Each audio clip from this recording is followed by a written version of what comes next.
बिस्मिल्लाहिर्रहमानिर्रहीम अस्सलाम वालेकुम वरहमतुल्लाहि वबरकातुहू। इस स्टडी कर रहे हैं फिजिक्स क्लास मैट्रिक हमारे पास, और ये चैप्टर 14 है हमारे पास। इलेक्ट्रोस्टैटिक इस चैप्टर का नाम है। इसमें हम पढ़ रहे थे कि इलेक्ट्रो किसे कहेंगे, इसको दोबारा से स्टडी कर देते हैं। इलेक्ट्रो का मतलब होगा चार्ज, और स्टैटिक का मतलब होगा रुका हुआ। डायनामिक का मतलब होता है मूव करता हुआ, और स्टैटिक का मतलब होता है रुका हुआ। इलेक्ट्रोस्टैटिक यानी कि चार्ज, इलेक्ट्रो मतलब हो गया चार्ज, स्टैटिक का मतलब हो गया रुका हुआ। यानी कि इलेक्ट्रोस्टैटिक का मतलब कहलाएगा आपके पास जब चार्ज आपके रुके हुए हों। ये तो आपके चैप्टर का आपका जो हम स्टडी कर रहे हैं इलेक्ट्रोस्टैटिक को। लेकिन कहता है चार्जेस जब रुके हुए हैं, जिसको हम इलेक्ट्रोस्टैटिक कह रहे हैं, इसका इंडक्शन यानी कि क्या हो, इंडक्शन हो जाए, इंड्यूस हो जाए। इंडक्शन में हमने पढ़ा था, ये वो तरीकाकार होता है जिसमें हम टच नहीं करते किसी कंडक्टर को, दूसरे ऑब्जेक्ट को, लेकिन उसके अंदर चेंजिंग पैदा कर देते हैं, तो उसे कहते हैं इलेक्ट्रोस्टैटिक इंडक्शन। या इंडक्शन से मुराद होगा इन्फ्लुएंस, यानी कि जब चार्जेस आपके रुके हुए हों, इलेक्ट्रोस्टैटिक हों, और उन रुके हुए चार्जों की वजह से किसी दूसरे ऑब्जेक्ट के अंदर क्या हो, कुछ चेंजिंग वाक़ हो रही हो, उसे कहेंगे इन्फ्लुएंस। कहते हैं ना कि मैं इसके इन्फ्लुएंस के अंदर हूँ, जैसा वो बोलता है मैं ऐसा ही करता हूँ। या कोई बंदा किसी को बोलता है कि यार क्या तुम इसके इन्फ्लुएंस में हो, कि वो जैसा बोलेगा मैं ऐसे ही आप करोगे। तो इस तरह से इन्फ्लुएंस का मतलब होता है जैसा उसने कहा ऐसा ही उसने रिएक्ट करना शुरू कर दिया। तो अब इलेक्ट्रोस्टैटिक इंडक्शन कहें या इसको इलेक्ट्रोस्टैटिक इन्फ्लुएंस कहें, बात एक ही रहेगी, इन्फ्लुएंस। ठीक है। अब क्या चीज़ है इलेक्ट्रोस्टैटिक, तो हमने पहले बता दिया आपको, चार्ज रुके हुए थे, लेकिन रुके हुए चार्ज की वजह से किसी दूसरे चार्जेस के अंदर कुछ चेंजिंग होना शुरू हो जाए, उसे कहेंगे इन्फ्लुएंस। तो इलेक्ट्रोस्टैटिक इंडक्शन में क्या होता है, the redistribution of electric charge, यानी कि चार्ज तो मौजूद होते हैं ऑब्जेक्ट के अंदर, लेकिन उसको क्या करते हैं, रीडिस्ट्रीब्यूशन करते हैं, दोबारा से डिस्ट्रीब्यूट कर देते हैं ऑब्जेक्ट के अंदर। तो कहता है the redistribution of electric charge in an object caused by the influence of near by charge object. यानी कि कहने का मकसद ये है, मेरे पास फर्ज करें ये दो पेन है मेरे पास, ठीक है, एक मार्कर है एक पेन है। अगर मैं इसको चार्ज को इसको जैसे इसके करीब लेके आऊंगा, तो इसके चार्ज जो है वो ये, और ये जो मेरे हाथ में जो पेन है ब्लैक कलर का, ये टच नहीं हो रहा दूसरे वाले मार्कर के साथ, लेकिन ये चार्ज किया हुआ है, मैंने रब किया हुआ है किसी भी ऑब्जेक्ट के साथ। तो बगैर टच किए हुए इस जो मेरे पास ब्लैक राइट हैंड में मेरे पास जो क्या कहते हैं ब्लैक मार्कर है, ये क्या करेगा, इसकी वजह से जो इसके अंदर ऑब्जेक्ट के अंदर, यानी कि जो दूसरा मार्कर हमारे पास है, इस मार्कर के अंदर जो भी चार्जेस हैं वो इसके करीब आने की वजह से उसके अंदर वो चेंजिंग पैदा होना शुरू हो जाए, विदाउट टच किए, राइट हैंड के मार्कर से टच किए हुए इसके अंदर क्या कर देंगे हम, चार्जेस को अंदर इन्फ्लुएंस होना शुरू हो जाएगा, इसके अंदर के चार्जेस, इसके चार्जेस की वजह से, जो मेरा राइट हैंड के अंदर मार्कर है ब्लैक मार्कर है, इसके चार्जेस की वजह से इसके अंदर जो चार्जेस चेंजिंग करना शुरू करें अपनी पोजीशन को, या डिस्ट्रीब्यूट होना शुरू करें, इसको कहेंगे इलेक्ट्रोस्टैटिक इंडक्शन। यानी कि जो ब्लैक मार्कर है मेरे राइट हैंड में, जो मेरे पास मार्कर है, इसके चार्ज रुके हुए थे, रुके हुए चार्जों ने क्या किया, अब इन्हीं चार्जों की फोर्स की वजह से उसके बॉडी के अंदर जो भी चार्जेस थे वो दोबारा से डिस्ट्रीब्यूट होना शुरू हो जाए, उसे कहेंगे इलेक्ट्रोस्टैटिक इंडक्शन कहेंगे या इलेक्ट्रोस्टैटिक इन्फ्लुएंस कहेंगे। ठीक है, मैं दोबारा पढ़ देता हूँ। रीडिस्ट्रीब्यूशन है, यानी कि जैसे ये पेन है मेरे पास और ये मेरा हाथ एक मेटल था, मेरा जैसे ही इस पेन के चार्जेस इसके करीब आए, टच नहीं किया, याद रख लीजिए टच नहीं किया, इंडक्शन है, इंडक्शन का मतलब है टच नहीं होगा। इस पेन के जो भी चार्जेस हैं जो रब किए हुए थे, इसमें चार्ज मौजूद थे, ये चार्ज जो था इसकी वजह से मेरे हैंड के अंदर, अगर ये हैंड को समझ लें, ये एक मेरे पास मेटल है, इसके अंदर क्या हो, इसके अंदर के जो क्या कहते हैं चार्जेस हैं वो चेंज होना शुरू करें, पोजीशनों को रीडिस्ट्रीब्यूशन शुरू कर दें, तो ऐसे तरीकार को इलेक्ट्रोस्टैटिक इन्फ्लुएंस कहेंगे। दोबारा पढ़ देता हूँ। द रीडिस्ट्रीब्यूशन है हमारे पास इलेक्ट्रिक चार्ज की किसी ऑब्जेक्ट में, जिसकी वजह से क्या हो रहा है, इन्फ्लुएंस हो रहा है नियर बाय चार्जेस का, एक चार्ज करीब की बॉडी दूसरे के अंदर क्या कर रही है, इन्फ्लुएंस कर रही है, उसको कहते हैं इलेक्ट्रोस्टैटिक इंडक्शन कहा जाता है। दूसरा तरीका ये है, इसकी डेफिनेशन ये, the formation of charge through the influence of a near by object. कहता है चार्जों की फॉर्मेशन हो जाती है, चार्ज क्या करते हैं अपनी जगह को चेंज कर लेते हैं। फॉर्मेशन से मुराद ये नहीं कि पैदा हो जाएंगे, ये चीज़ हम रख लीजिए कि जनरेट नहीं होंगे, लेकिन क्या होंगे, वो चार्जेस अपनी जगह को चेंज करेंगे किसी भी नियर करीबी ऑब्जेक्ट के इन्फ्लुएंस की वजह से। एक मेटल के चार्ज दूसरे मेटल के चार्ज की वजह से इन्फ्लुएंस होना शुरू हो जाएंगे, उसे कहेंगे इलेक्ट्रोस्टैटिक इंडक्शन या इन्फ्लुएंस। ठीक है, ये तो हो गया हमारे पास इसकी डेफिनेशन। अब हम इसमें स्टडी करेंगे कि ये तरीकाकार किस तरीके से फॉलो करेंगे। तो पहले मैं समझा देता हूँ आपको, उसके बाद ये रीड करूंगा ताकि आपको समझ में आ जाए। देखें, चार्जिंग है हमारे पास इंडक्शन का। इंडक्शन से मुराद ये कि हम टच नहीं करेगा वो। अब ये फर्ज कीजिए हमारे पास दो ये स्टैंड है, और ये जो स्टैंड ये जो हमारे पास स्फीयर हैं, एक स्फीयर ए है, एक स्फीयर बी है। इस स्फीयर को रखा हुआ है एक किसके ऊपर, स्टैंड के ऊपर। स्टैंड है इंसुलेटिंग स्टैंड है। इंसुलेटिंग स्टैंड का मतलब ये कि इसमें से अगर चार्ज होंगे तो चार्ज नीचे नहीं आएंगे। ये इसके अंदर एज ए प्लास्टिक की तरह का काम करेगा, रबड़ की तरह काम करेगा, या एज ए लकड़ी की तरह काम कर रहा होगा कि इसमें से ऊपर चार्ज स्फीयर में तो हो सकते हैं लेकिन नीचे नहीं आएंगे। तो इस स्टैंड को कहते हैं इंसुलेटिंग स्टैंड कहते हैं। दोनों ऑब्जेक्टों को साथ मिला लिया, जब दो एक स्फीयर ए और स्फीयर बी को आपस में जोड़ दिया, यानी कि कंडक्शन कर दिया, क्या हो गया, आपस में जुड़ गए। जुड़ गए तो ज़ाहिर बात है इसके अंदर भी पॉजिटिव चार्ज थे, इसके अपने भी निगेटिव चार्ज थे, इसके भी पॉजिटिव चार्ज थे, इसके भी क्या थे, निगेटिव चार्ज थे। यानी कि कोई भी मेटल होता है उसमें पॉजिटिव इलेक्ट्रॉन भी होते हैं, प्रोटॉन भी होते हैं, उसके पॉजिटिव चार्ज भी होते हैं, उसमें निगेटिव चार्जेस भी होते हैं। अब सेकंड इसमें ये समझ लीजिए कि ये जो ऑब्जेक्ट थे दोनों के दोनों एक ऑब्जेक्ट की तरह, एक सिंगल यूनिट की तरह काम कर रहे थे, क्योंकि दोनों को जोड़ दिया था, टाई किया हुआ था। अब जैसे ही मैंने क्या किया, एक बलून जिसको मैंने रब किया किसी भी क्लॉथ के साथ, सिल्क के साथ या किसी भी फर के साथ, इस पर चार्ज आ गया। ठीक है, अब ये चार्ज जो था वो निगेटिव चार्ज था। जैसे ही मैं इस बलून को करीब लेके आऊँगा तो क्या करेगा, इस दोनों के जो क्या कहते हैं पॉजिटिव जो चार्जेस थे वो एक तरफ आ जाएंगे और निगेटिव चार्ज एक तरफ चले जाएंगे। निगेटिव पॉजिटिव चार्ज करीब क्यों आ गए, क्योंकि ये जो लेके आया था मैं, बलून लेके आया था, बलून पे चार्ज था निगेटिव। तो निगेटिव चार्ज को पॉजिटिव चार्ज क्या करता है, वो अट्रैक्ट करना शुरू कर देता है। इसे दोनों ऑब्जेक्टों के जो पॉजिटिव चार्जेस थे वो एक तरफ आ गए। स्फीयर एक, इसने बलून ने टच नहीं किया, लेकिन करीब जैसे लेके आया तो इस नेगेटिव चार्ज के करीब आने शुरू हो गए दोनों स्फीयरों के प्लस चार्जेस। और इसमें भी निगेटिव थे, उसमें भी निगेटिव थे। अब ये निगेटिव निगेटिव से रिपेल होकर सारे निगेटिव चले गए एक तरफ, सारे निगेटिव एक तरफ हो गए, पॉजिटिव एक तरफ हो गए। पॉजिटिव इसलिए इसके करीब आ गए कि ये निगेटिव था तो ये आपस में अट्रैक्शन होगी, और निगेटिव निगेटिव रिपेल करता, सारे निगेटिव एक तरफ चले गए, बी में चले गए, समझिए। अब मैंने क्या किया, एक ग्लव्स लिया मैंने और एक हैंड के जरिए इंसुलेटिंग को मैंने ऑब्जेक्ट दोनों स्टैंड को, एक स्टैंड ये अपनी जगह था अभी रुका हुआ था, लेकिन इसको मैंने थोड़ा दूर किया। जैसे ही मैंने इससे दूर किया तो ये भी डिस्ट्रीब्यूट देखें किस तरह हुआ था, इस तरह से एक ऑर्डर में था, यानी कि सिंपल एक पेरीफेरी के अंदर था। लेकिन जैसे ही मैंने इसको अलग किया तो वो डिस्ट्रीब्यूट हो गया पूरे सरफेस के अंदर। लेकिन ये नहीं हो सका। ये क्यों हो सका, क्योंकि ये इसके साथ अट्रैक्शन में था, ये तो हमने दूर कर दिया उससे, ये नेगेटिव एक हो गया। ये पॉजिटिव इसलिए डिस्ट्रीब्यूट नहीं हुआ कि इसके साथ निगेटिव था। जैसे ही बलून को हटा दूंगा, जैसे फिगर 4 में क्या किया, बलून को मैंने दूर कर दिया, जैसे दूर किया, ये जो चार्जेस थे ये भी डिस्ट्रीब्यूट हो गए। ये तरीकाकार है इसके अंदर जो हम पढ़ेंगे। ठीक है, इसको वर्ड टू वर्ड पढ़ते हैं ताकि आपको पढ़ने में, याद करने में आसानी हो जाए। प्रोसेस समझ में आ चुका होगा आपको, नहीं तो दोबारा रिपीट करके सुन लीजिएगा। तो कहता है इलेक्ट्रोस्टैटिक इंडक्शन है किसका, बाय टू मेटल स्फीयर, एक मेटल स्फीयर ए है एक बी है, with a negative charge balloon. जो बलून है उसका चार्ज क्या है, निगेटिव है। तो consider two metal sphere A and B, एक मेटल स्फीयर ए है एक बी है।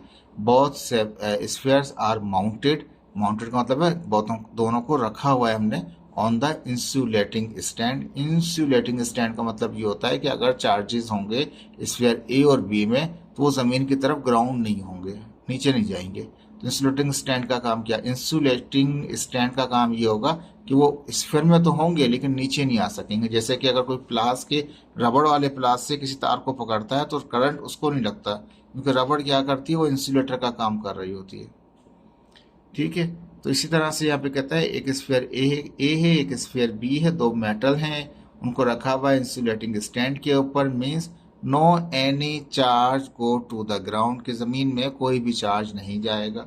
Both spheres are separated, touches, both are spheres are connected, touches to each other. अब हमने क्या किया, दोनों को एक दूसरे के साथ भी जोड़ रखा है, लेकिन इस वक्त अभी बलून का जिक्र नहीं है, यानी कि फिगर 1 की बात कर रहा है। जैसे कि स्फीयर ए है और स्फीयर ए है, स्फीयर बी है आपके पास। ठीक है जी, वही बात कह रहा था, बहुत स्फीयर जो थे हमारे पास टचेस हो रहे हैं, वो टच कर रहे हैं आपस के अंदर। और ये जो स्टैंड जिस पे रखा हुआ है हमने, वो इंसुलेटिंग स्टैंड था। दोबारा दिखा देते हैं आपको, वो क्या था, वो इंसुलेटिंग स्टैंड था। इस पे रख रहा है, कोई चार्ज जो भी होंगे ऊपर इनमें तो रहेंगे लेकिन नीचे नहीं आ सकेंगे। इंसुलेटिंग स्टैंड क्या करता है, अपने अंदर से चार्जेसों को गुजरने नहीं देता। कहता है shown in the figure 1, figure 1 में दिखाया जा रहा है, तो फिगर 1 मैंने आपको दिखा चुका हूँ आपको। ठीक है। कहता है इनिशियली, कहता है both spheres are neutral, initially दोनों के दोनों न्यूट्रल थे। Because number of electron and proton are equal, जो नंबर ऑफ इलेक्ट्रॉन और प्रोटॉन इसमें होंगे ए स्फीयर में, ऐसी जरूरी नहीं है कि सेम मेटल क्यों, अलग के भी हो सकते हैं, लेकिन यहाँ पे सेम मेटल इस्तेमाल किए गए हैं, लेकिन अलग मटेरियल के भी इस्तेमाल कर सकते हैं। प्रैक्टिकल है, जिस तरह से भी चाहे कर सकते हैं आप। फिलहाल यहाँ सिमिलर मेटल्स हैं हमारे पास, एक ही मेटल के लिए इस्तेमाल किए गए।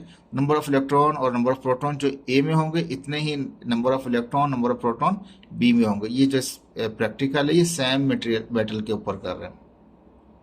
तो बहुत नंबर ऑफ इलेक्ट्रॉन प्रोटॉन क्या है उसके, वो सेम होंगे। When negative charge balloon is place, अब फिगर बी में आ गए, क्या हुआ, नेगेटिव चार्ज बलून को लेके आ गए, प्लेस क्या, नियर द स्फीयर, स्फीयर के पास लेके, स्फीयर्स के पास लेके, electron with in the two sphere system. अभी दोनों आपस में जुड़ गए ना, जुड़े हुए हैं, तो इसलिए ये कहलाएगा टू स्फीयर सिस्टम कहलाएगा, दो स्फीयरों का जुड़ा हुआ एक सिस्टम है। विल स्टार्ट रिपल्जन, उनमें रिपल्जन हो जाएगा with the negative charge balloon electron. इसके चार्ज जो है नेगेटिव और इसके भी चार्ज बलून के साथ रिपेल करेंगे और एक तरफ जाना शुरू कर देंगे। ये भी नेगेटिव है, इसके भी नेगेटिव, इसके नेगेटिव, आपस में रिपेल करके एक तरफ आ जाएंगे। यहाँ पे लिखा कहता है कि टू स्फीयर सिस्टम में will start the repulsion, repulsion start हो जाता है with the negative charge balloon के साथ। इलेक्ट्रॉन के, इलेक्ट्रॉन है, नेगेटिव है तो इलेक्ट्रॉन ही है ना, तो electrons of the sphere A move towards the sphere B, जो नेगेटिव चार्ज थे स्फीयर ए के, वो सारे मूव हो जाते हैं स्फीयर बी की तरफ। This transition of electron makes sphere A positive charge, A जब ये ट्रांसफर हो जाएंगे तो ए स्फीयर पूरा का पूरा क्या हो जाएगा, पॉजिटिव चार्ज हो जाएगा, and the sphere B negative, और स्फीयर बी जो है पूरा का पूरा नेगेटिव हो जाएगा। Now two sphere system become neutral, अब जितने नंबर ऑफ इलेक्ट्रॉन यहाँ पर हैं इतने नंबर ऑफ प्रोटॉन, जितने सॉरी नंबर ऑफ प्रोटॉन यहाँ पर हैं इतने नंबर ऑफ इलेक्ट्रॉन यहाँ पर हैं, क्योंकि दोनों सेम मेटल इस्तेमाल किए थे, मैंने कहा ना आपको सेम में इस्तेमाल कर रहे हैं। बोथ में करेंगे तो फर्क आएगा। ठीक है, अभी हम बोथ की बात नहीं कर रहे, यानी बोथ डिफरेंट की बात नहीं कर रहे, लेकिन बहुत सिमिलर की बात कर रहे हैं, बहुत डिफरेंट की नहीं कर रहे हैं। सिमिलर स्फीयर है, यानी कि सेम मेटल के इस्तेमाल किए, तो एक सारे इलेक्ट्रॉन, सारे प्रोटॉन एक तरफ हो गए, सारे इलेक्ट्रॉन एक तरफ हो गए।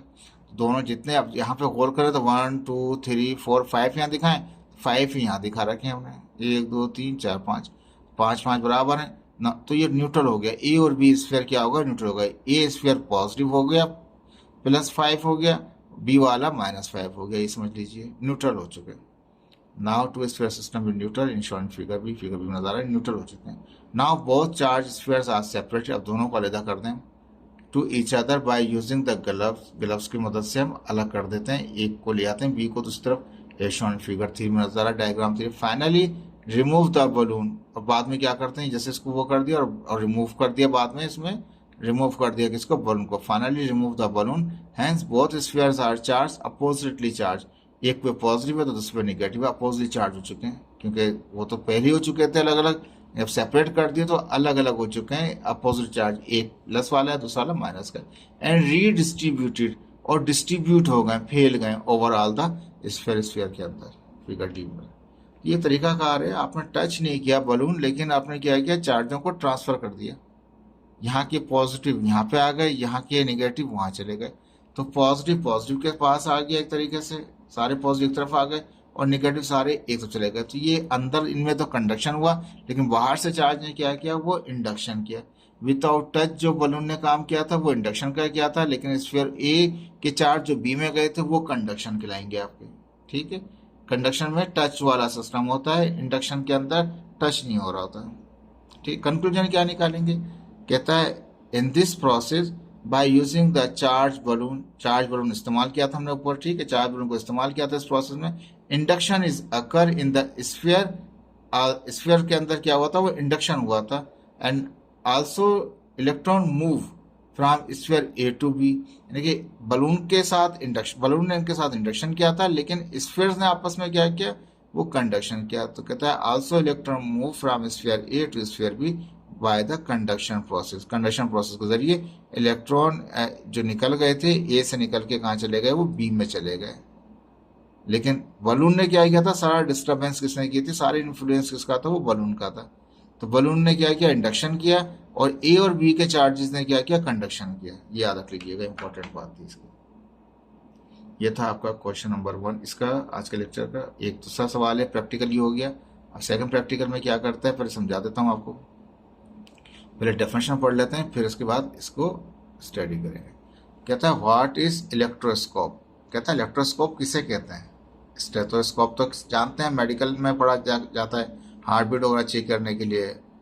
ठीक है, ये इलेक्ट्रोस्कोप है, स्टेथोस्कोप नहीं है। स्टेथोस्कोप तो मेडिकल में होता है, ये हमारा इंजीनियरिंग है, तो इलेक्ट्रोस्कोप है। तो कहता है इलेक्ट्रोस्कोप किसे कहते हैं और प्रैक्टिकल क्या है इसका, एक्सप्लेन कीजिए इलेक्ट्रोस्कोप का एक्सपेरिमेंट। तो इलेक्ट्रोस्कोप क्या है, इट इज द इंस्ट्रूमेंट, ये एक इंस्ट्रूमेंट है, दे detect the presence of electric charge, जिसमें हम क्या करते हैं, डिटेक्ट कर लेते हैं किसको, अगर कहीं पे इलेक्ट्रिक चार्ज हो, किस पे, ऑन ऑब्जेक्ट या बॉडी। किसी बॉडी में अगर चार्ज है तो ये इलेक्ट्रोस्कोप क्या करता है, उसको डिटेक्ट कर लेगा कि जी ये चार्ज था।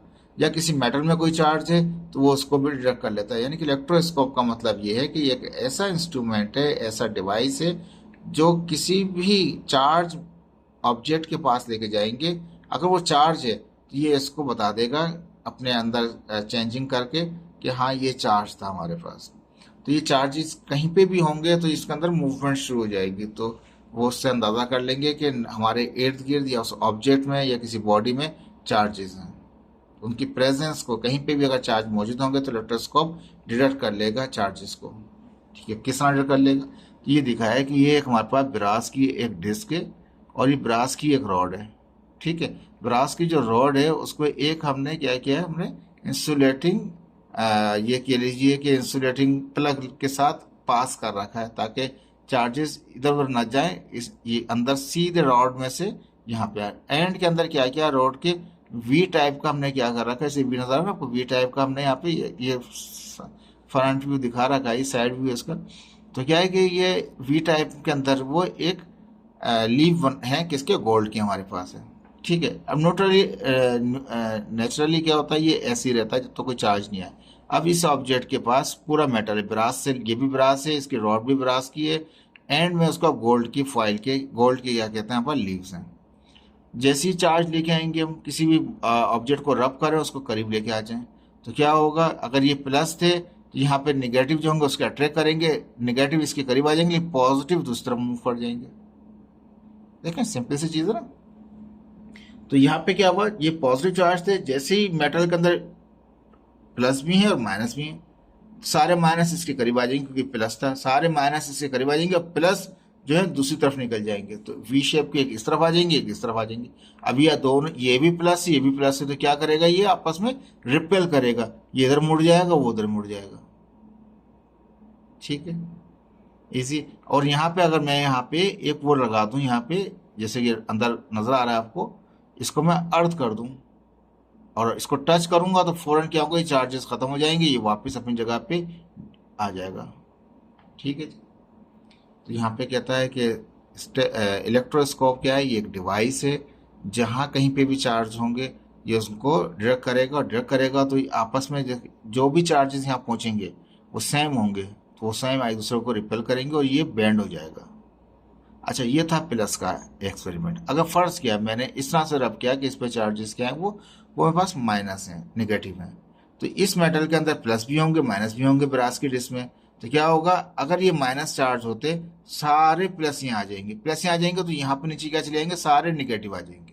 ठीक है, तो निगेटिव निगेटिव को भी रिपेल करेगा, प्लस प्लस को रिपेल करता है, निगेटिव निगेटिव करता है, तब भी क्या होगा, ये इधर मुड़ जाएगा, ये इधर मुड़ जाएगा। ये तो नेगेटिव चार्ज होंगे तब भी ये मुड़ेगा, प्लस चार्ज होंगे तब भी ये क्या होगा, बैंड हो जाएगा, ये स्प्रेड हो जाएगा हमारे पास। तो ये जब ये स्प्रेड होगा, इसका मतलब जो ऑब्जेक्ट पास लेके आए वो चार्ज था। ठीक है जी। अगर चार्ज ऑब्जेक्ट के बगैर किसी और ऑब्जेक्ट को लेके आएंगे तो ये ऐसे ही अपनी हालत में रहेगा, ये बैंड नहीं होगा। जब ये बैंड होना शुरू हो, किसी इस बोतल को लेके चले आप कहीं करीब, कहीं पर अगर वहाँ चार्जेस होंगे तो ये बैंड होना शुरू कर देगी, बैंड शुरू होगी, समझ जाए कि चार्जेस करीब है। इंसान, खुद इंसान के अंदर चार्जेस होते हैं। ठीक है, बात अलग हो जाएगी, मैं ज़्यादा उसमें नहीं पढ़ना चाह रहा। तो कंस्ट्रक्शन या वर्किंग प्रिंसिपल क्या है ये समझ में ऑलरेडी आपको आ चुका है यहाँ पे। तो कंसिडर ब्रास मेटल रोड, एक ब्रास की मेटल रोड ले रखी है, whose one end is connected to brass disc, एक एंड उसका किसके साथ है, ब्रास डिस्क के साथ है। ठीक है, एक एंड जो है ब्रास डिस्क के साथ है। ये पूरी रोड यहाँ से यहाँ तक की पूरी रोड क्या है, वो ब्रास की है, और एक एंड पे क्या है, वो ब्रास की डिस्क है, डिस्क लगा रखी है। ठीक है, and the other end is connected to the two gold leaf, gold leaf है हमारे पास। ये गोल्ड लीफ सिगरेट वाला नहीं है भाई, गोल्ड लीव्स हैं, यानी कि सोने के पत्ते हैं ये। ठीक है, सोने के हैं दो। In the shape of V, किस शेप के अंदर है, वो वी शेप के अंदर है। The brass rod is place in the glass बोतल, इसी अब ये रोड जो ब्रास की, जिसके एक एंड पे डिस्क है, दूसरे एंड पे गोल्ड के लीव है, इसको हम रखेंगे बोतल के अंदर। ठीक है, विद द इंसुलेटिंग प्लग, ये जो प्लग है इसको इंसुलेटिंग प्लग भी कहते हैं, या रबर प्लग भी कह सकते हैं इसको, ताकि चार्जेस इधर उधर नहीं जाएंगे, सिर्फ रॉड के अंदर ही जाएंगे। Metal foil is also placed, एक मेटल फॉइल लगा लें यहाँ पे आप, मैंने लगाया नहीं है, यहाँ पे आप लगा लीजिए, बुक से लिए फी करिए। तो फॉइल ले लें आप यहाँ पे, तो वो क्या करेगा, चार्ज जो भी अंदर होंगे वो वहाँ पे भी होंगे, यानी कि जैसे ये कनेक्ट हुआ है। ठीक है, जैसे इसको टच, इस रॉड को, जैसे रॉड के किनारा बाहर होगा, इसको, इसकी आप फॉइल लगा लें, इसका जैसे इसको आप टच करेंगे तो सारे चार्जेस निकल जाएंगे, ये वापस जो फैला हुआ होगा वापस अपनी जगह पे आ जाएगा। Metal file is also placed in the बोतल, बोतल के अंदर मेटल फाइल भी लगा रखा है, जिसके साथ एक फाइल लगा लें। ग्राउंडिंग द चार्ज, अगर कोई चार्ज जो चार्ज रॉड में होंगे वो यहाँ पे भी होंगे, यहाँ पे भी होंगे, सब जगह होंगे। जैसे आप उसको टच करेंगे तो क्या होगा, आपकी बॉडी के जरिए वो चार्ज वो डिस्चार्ज हो जाएंगे, अंदर से लीव वापस अपनी जगह पर आ जाएंगे। कहता है when metal rod is rub, metal rod जो थी उसको हमने रब किया विथ अदर मटेरियल, किसी मटेरियल के साथ, and trying to close to the brass disc, और लेके आ गए ब्रास। ये वो केस था जिसमें कोई मेटल की प्लेट को किसी भी क्या कहते हैं मेटल को लेके नहीं आए थे, न्यूट्रल था। जैसे ही लेके आया तो क्या हुआ, ब्रास डिस्चार्ज, तो ब्रास की डिस्क क्या हो गई, चार्ज हो गई। And the charges flow in the metal brass, metal brass में चार्जेस फ्लो शुरू हुए। अब जरा तो ये प्लस था, तो यहाँ पर सारे क्या होंगे, निगेटिव होंगे, निगेटिव होंगे तो सारे पॉजिटिव नीचे आने शुरू हो जाएंगे। तो कहता है कि यहाँ पे charges flow in the metal brass में फ्लो करता है, एंड फाइनली वी शेप बोतल, V shape gold metal appear these charges, उसके जो दो वी शेप के अंदर है चार्जेस, उसके लीव के ऊपर आ जाते हैं these charges. Now both we shape gold metal leave have the same charges.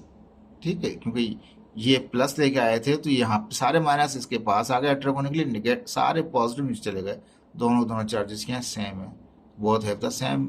तो क्या था, सो बोथ लीव रिपल्स करेगा, रिपल्जन शुरू कर देगा ईच अदर के साथ, and V shape metal leave spread, वो फैल जाएंगे अवे फ्रॉम ईच अदर, एक दूसरे से दूर हो जाएंगे।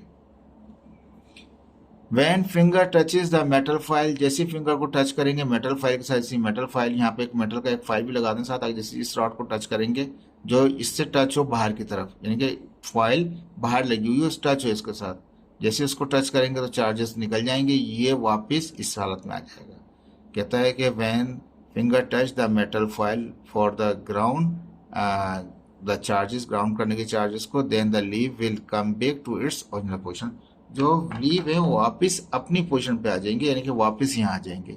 अब यहाँ क्या होता है कि यहाँ पे इसको जैसे कि नीचे नजर आ रहे हैं, दो एंड नजर आ रहे हैं, नीचे से टच कर दिया हमने, या आपने एक मेटल की फॉइल लगा दी यहाँ पे इसके साथ, और टच कर दिया अंदर की रॉड के साथ, जैसे इसको टच करेंगे तो वो क्या होगा, चार्जेस आपकी बॉडी के जरिए वो अर्थ हो जाएंगे, ये वापस जो फैला हुआ होगा ये वापस अपनी जगह पे आ जाएगा। देखिए आसान से एक्सपेरिमेंट थे ये। अब देखें ये टॉपिक यहीं पे ख़त्म हो गया, लेकिन मैंने फिर भी समझाने के लिए कि अगर पॉजिटिव ऑब्जेक्ट हो, बुक में भी दिखा रखा है, तो क्या होगा। देखें अगर वो जैसे अभी हमने किया था कि ये चार्ज हुआ था पॉजिटिव, ये चार्ज हुआ था पॉजिटिव, जैसे इसको करीब लेके आए तो सारे पूरे इस रॉड के अंदर जितने भी चार्जेस थे सारे निगेटिव यहाँ आ जाएंगे, क्योंकि ये पॉजिटिव है, इसके पास आ जाएंगे अट्रैक्ट होने के लिए। तो इसमें साबित है ये मेटल का है तो इसमें पॉजिटिव भी है और निगेटिव भी, तो सारे निगेटिव तो इसके पास आ गए यहाँ पे, तो इसके साथ इस ऑब्जेक्ट के, इस मेटल रोड के सारे पॉजिटिव जो है वो नीचे चले जाएंगे, निगेटिव सारे ऊपर आ जाएंगे। निगेटिव पर इसलिए है कि ये प्लस था, इससे अट्रैक्ट हुआ, वो ऊपर आ गए, लेकिन सारे पॉजिटिव नीचे आ गए। अब नीचे जब आए तो दोनों के दोनों क्या सेम है, रिपेल करेंगे, ये इधर चले जाएगा, वो उधर चला जाएगा। ये तो हो गया प्लस वाला केस। अगर माइनस ऑब्जेक्ट लेके आएंगे, इस मेटल के अंदर प्लस भी होंगे और माइनस भी होंगे, तो ये माइनस था, सारे पूरे मेटल के प्लस एक तरफ आ जाएंगे इससे अट्रैक्ट होने के लिए, और पूरे ऑब्जेक्ट के जो निगेटिव है वो नीचे चले जाएंगे। ये भी निगेटिव, वो भी निगेटिव, तो क्या रिपल्जन हो जाएगा, रिपल्जन होगा तो ये इस तरफ चले जाएगा, वो उस तरफ चले जाएगा। लेकिन ये आसान सा एक्सपेरिमेंट था। अभी एक और दिखाता हूँ आपको, वो और देख लीजिएगा। देखिए ये एक्सपेरिमेंट है, इसको जरा समझने की कोशिश कीजिएगा। Device used to detect electric charge. ठीक है, ये एक्सपेरिमेंट देखिएगा किस तरीके से, तो आपको आइडिया हो जाएगा। सही है। अब यहाँ पे क्या करेंगे, ये इसको ये रब किया इसको, ठीक है, रॉड को रब किया, चार्ज आ गया इसके अंदर। जैसे इसको लेके आया इसके पास, एकदम से मूव कर गया वो, ठीक है, तो ये चार्ज हो गई है। जैसे इसको कनेक्ट करें मेटल फाइल के साथ, फिर क्या होगा, ये प्रोसेस था ये हमारे पास। जैसे इसको टच करेंगे फिंगर के साथ, तो वापस अपनी जगह पे आ जाएगा। ठीक है, होपफुल कि आपको समझ में आया होगा ये। Okay, thank you so much, Allah हाफिज़।